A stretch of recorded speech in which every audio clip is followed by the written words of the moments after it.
आज हम आपको बताएंगे कि कुछ बहुत ही बेसिक से रोजमर्रा की जिंदगी में होने वाले कामों को करके आप अपने नवग्रहों के सरल उपाय कर सकते हैं और उनसे सकारात्मक फल प्राप्त कर सकते हैं।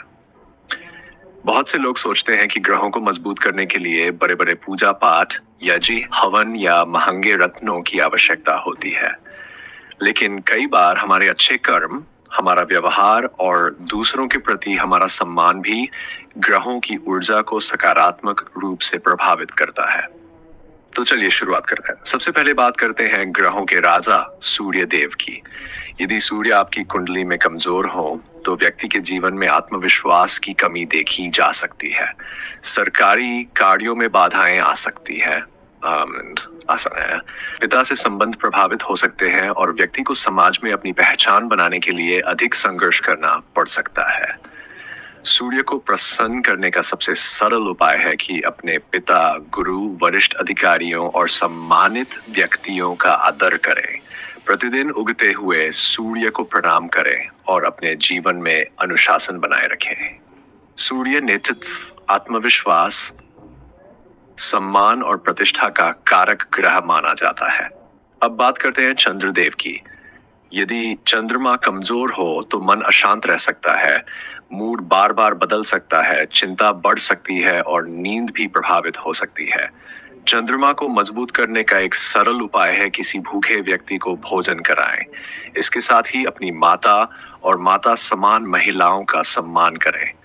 ऐसा करने से मन को शांति मिलती है, भावनात्मक संतुलन बढ़ता है और घर का वातावरण भी सुखद बनता है।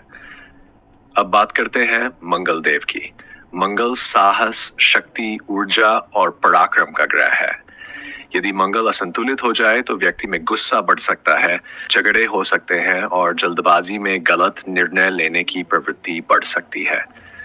मंगल को संतुलित रखने का सबसे सरल उपाय है कि क्रोध आने पर तुरंत प्रतिक्रिया देने की बजाय कुछ क्षण रुककर सोचें। अपनी ऊर्जा को व्यायाम, खेलकूद और सकारात्मक कार्यों में लगाएं। इससे मंगल की ऊर्जा सही दिशा में कार्य करती है। अब बात करते हैं बुध देव की। बुध बुद्धि, वाणी, तर्क, शिक्षा और व्यापार का कारक ग्रह है। यदि बुध कमजोर हो तो संचार में समस्याएं आ सकती हैं, निर्णय लेने में भ्रम हो सकता है और व्यापारिक मामलों में कठिनाइयां आ सकती है। बुध को मजबूत करने के लिए किसी बच्चे या विद्यार्थी की पढ़ाई में सहायता करें। किसी को ज्ञान देना, नई चीजें सिखाना और शिक्षा से जुड़े कार्य करना बुध की ऊर्जा को सकारात्मक बनाता है। इससे बुद्धि, वाणी और संवाद कौशल में सुधार देखने को मिल सकता है।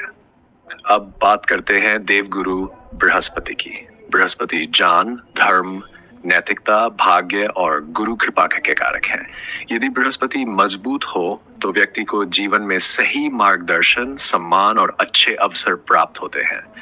बृहस्पति को प्रसन्न करने का सरल उपाय है कि अपने गुरुजनों, शिक्षकों, बुजुर्गों और जान देने वाले लोगों का सम्मान करें। उनके अनुभवों से सीखें और विनम्र बने रहें।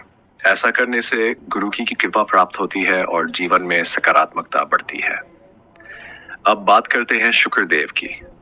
शुक्र प्रेम, विवाह, सौंदर्य, सुख, सुविधाओं और भौतिक आनंद के कारक ग्रह है। यदि शुक्र कमजोर हो तो रिश्तों में दूरी, असंतोष और जीवन के सुखों में कमी महसूस हो सकती है। शुक्र को प्रसन्न करने के लिए अपने जीवन साथी का सम्मान करें, उनका हालचाल पूछें और रिश्तों में प्रेम व मधुरता बनाए रखें। प्रेम, सम्मान और संवेदनशीलता शुक्र की ऊर्जा को मजबूत करते हैं। अब बात करते हैं शनिदेव की। शनि कर्म, न्याय, अनुशासन और परिश्रम के कारक ग्रह है। यदि शनि प्रतिकूल हो तो कार्यों में देरी, संघर्ष और अधिक मेहनत का सामना करना पड़ सकता है। शनि को प्रसन्न करने का सबसे सरल उपाय है कि अपने कर्मचारियों, सहायकों, मजदूरों और सेवा करने वाले लोगों के साथ न्यायपूर्ण व्यवहार करें। उन्हें समय पर उनका पारिश्रमिक दें और उनकी मेहनत का सम्मान करें। शनि न्याय और कर्म को अत्यधिक महत्व देते हैं। अब बात करते हैं राहु की। राहु मायाजाल, भ्रम, आधुनिक तकनीक, विदेशी संबंधों और असामान्य सोच का प्रतिनिधित्व करता है। यदि राहु असंतुलित हो जाए तो व्यक्ति भ्रम, गलत फैसलों और शॉर्टकट्स की ओर आकर्षित हो सकता है। राहु को संतुलित रखने का सबसे सरल उपाय है कि झूठ, धोखे और गलत रास्तों से दूर रहें। किसी भी जानकारी को बिना जांचे परखे सच न माने। विवेक और सत्य के मार्ग पर चलना राहु की ऊर्जा को संतुलित करता है। और अंत में बात करते हैं केतु की। केतु आध्यात्मिकता, वैराग्य, अंतर्ध्यान और मोक्ष का कारक ग्रह माना जाता है। केतु की ऊर्जा रहस्यमयी और गहरी होती है। केतु को प्रसन्न करने के लिए किसी बेसहारा या आवारा कुत्ते को भोजन कराना एक सरल और लोकप्रिय उपाय माना जाता है।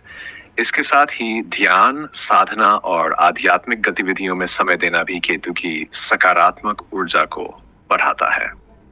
तो दोस्तों, ये थे नवग्रहों को प्रसन्न करने के कुछ बहुत ही सरल और रोजमर्रा की जिंदगी में किए जा सकने वाले उपाय। याद रखिए, सबसे बड़ा उपाय हमेशा अच्छे कर्म, विनम्र व्यवहार और दूसरों के प्रति सम्मान ही होता है। जब हम अपने कर्मों को बेहतर बनाते हैं तो ग्रहों के सकारात्मक फल भी धीरे धीरे हमारे जीवन में दिखाई देने लगते हैं। हमारी ईमेल आईडी और नंबर दोनों डिस्क्रिप्शन में मेंशन है। हमारे साथ बने रहिए। यदि वीडियो अच्छी लगी हो तो चैनल को लाइक, शेयर और सब्सक्राइब जरूर कीजिए। धन्यवाद।